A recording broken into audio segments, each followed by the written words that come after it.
We just had the gameplay trailer for the Apex Legends Arena mode drop this morning, and it gave us all the juicy details about this permanent game mode coming to Apex Legends next season. We also got a few glimpses at the new legend and the new changes coming to Olympus. We also got some nice further details about the Arenas mode released on the website, and we're going to go over those right now. What's up, you guys? I'm not amazing, I'm just mediocre, and I am so excited for this new season of Apex Legends and the Arenas mode that is coming along with it. This mode condenses the chaos of 20-squad Battle Royale matches down into more focused 3 vs 3 combat. You'll face off against the enemy without any other squads coming to crash the party, allowing you to focus on surviving and winning the fight. You will compete over multiple rounds, striving to be the last squad standing every time. And before every round starts, you'll use the materials earned during the previous round to get and upgrade weapons. Now at first this might sound like Counter-Strike or Rogue Company, but Arena sets itself apart by starting you off fresh in between every round, win or lose. Weapons don't carry over from round to round, and they debated and ultimately decided on this design for two main reasons. They wanted to free up players to be able to swap weapons between rounds, and then prevent matches from snowballing too hard after just one or two, so you didn't have that one team with super overpowered weaponry dominating the other team that didn't have anything. Now your abilities. Use your tactical and ultimate abilities wisely because you will have a limited number of those each round, instead of recharging indefinitely like in the other game modes. They'll start with some tactical charges, but additional charges and ultimate abilities can be purchased with materials when customizing your loadout. This allows more legends to be made viable in arenas and forces characters with very strong tacticals like Bloodhound, or my personal favorite Pathfinder, to make choices between weapon upgrades or more tactical charges. Don't worry, all those unused tactical and ultimate charges will carry over to the next round. You do have a limited time to prepare, after which the round will start. Matches take place in some familiar locations as well as some new runs. Scattered around the area, you will find supply bins with healing items and a few material canisters. If a canister is collected, it will award everyone on your squad with 200 bonus materials to be spent in the next round.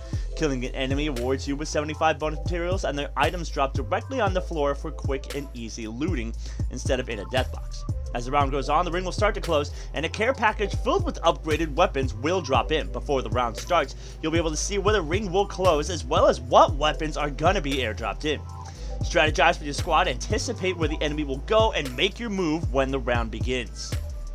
You'll be fighting in a mix of custom maps and existing locations from within Kings Canyon, World's Edge, and Olympus. The design goal for these custom maps is to emulate the tactics and strategies used in Battle Royale with a symmetrical competitive space.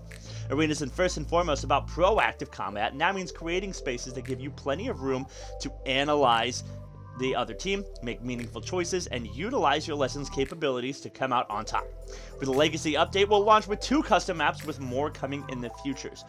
We've got Party Crasher, where Mirage has crashed his Voyage into a luxurious downtown plaza, and then Phase Runner, a previously undiscovered scientific experimental zone hidden on top of the peak of a mountain.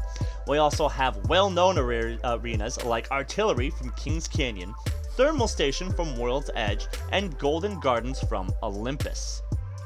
Now, to actually win an Arenas match, you need to win at least 3 rounds and be ahead of the enemy team by 2 points. Let's talk about what that looks like in practice. The easiest way is to just win 3 rounds without dropping more than 1 round to your opponent. In other words, go 3-0 or 3-1 and the match is over. However, if your opponent is able to win at least 2 rounds, things get interesting. You'll have to go pull ahead by 2 full rounds to win. Going 3-2 or 4-3 won't cut it. Instead, you'll have to go 4-2 or 5-3 to secure the victory. Rounds will continue until one team pulls ahead by 2 rounds. And if this continues all the way to the 9th round by going 4-4, the game kicks into sudden death mode. Whoever wins round 9 takes home all the glory. Originally, we had a best of 7 round systems for determining the arenas, but they kept seeing a lot of 4-0 or 0-4 blowouts, and these felt terrible for the losing side and sort of boring for the winners. Our new rule set takes a bit of getting used to, but prevents total blowout games from dragging on for too long, and it also gets more competitive games to keep the heat going for longer to give teams a chance to come back and win.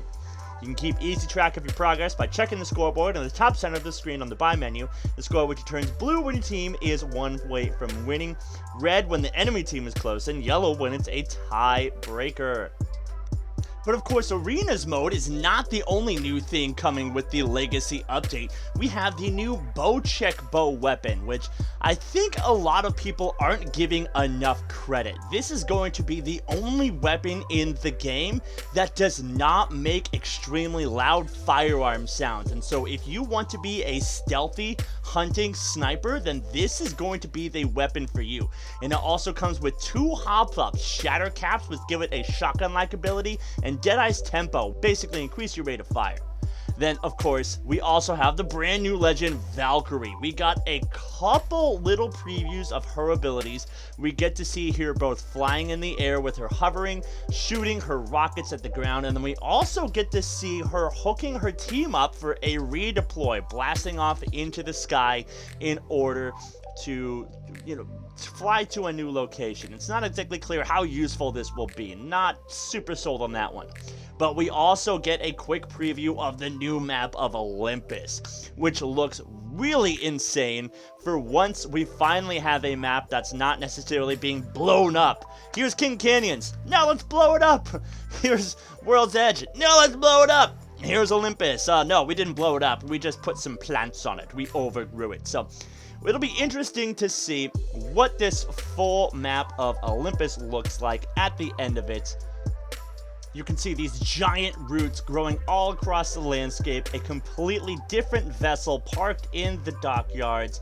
Not quite sure where that came from or why it's here, but I noticed one final new bit of fun content that we're going to be getting for the Legacy update, and that is champion screen animation.